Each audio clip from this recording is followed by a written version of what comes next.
Nasir electronics mobile shoppy computer furniture e bike भांडी centre घेऊन आले डबल धमाका ऑफर। कोणतीही वस्तू खरेदी करा फक्त आणि फक्त 999 मध्ये। आधार पे उधार ऑफर।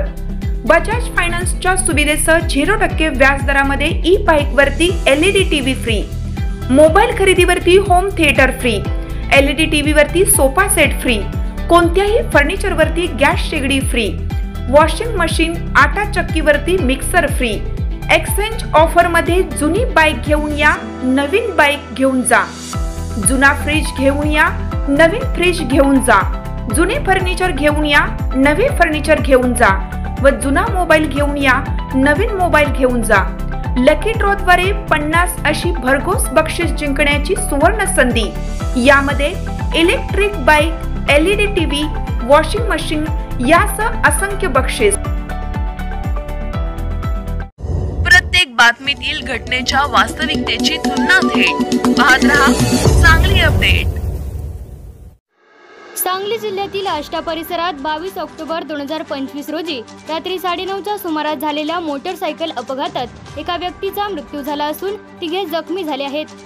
हा अपघात आष्टा तासगाव रोडवरील चांदोली वसाहत येथील वेलकम हॉटेल समोर घडला।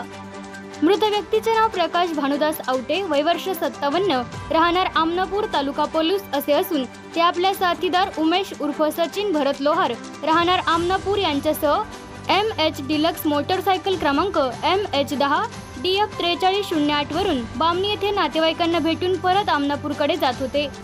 त्याचवेळी समोरून येणाऱ्या स्प्लेंडर मोटरसायकल क्रमांक MH10 DK 0147 वरील चालक आदित्य प्रशांत विभूते, राहणार अंकलखोप, तालुका पलूस यांनी रस्त्यावरील परिस्थितीकडे दुर्लक्ष करून बेदरकारपणे वाहन चालवत समोरच्या वाहनाला ओव्हरटेक करण्याच्या प्रयत्नात जोराची धडक दिली।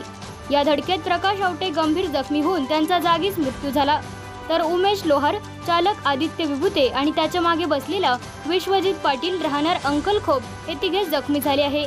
अपघातात दोन्ही मोटरसायकलींचे मिळून अंदाजे 20,000 रुपयांचे नुकसान झाले आहे। या घटनेबाबत रुपेश नामदेव आवटे, वय वर्ष 34, राहणार सांगली यांनी आष्टा पोलीस ठाण्यात फिर्याद दिली असून घटनेचा अधिक तपास आष्टा पोलीस करीत आहेत।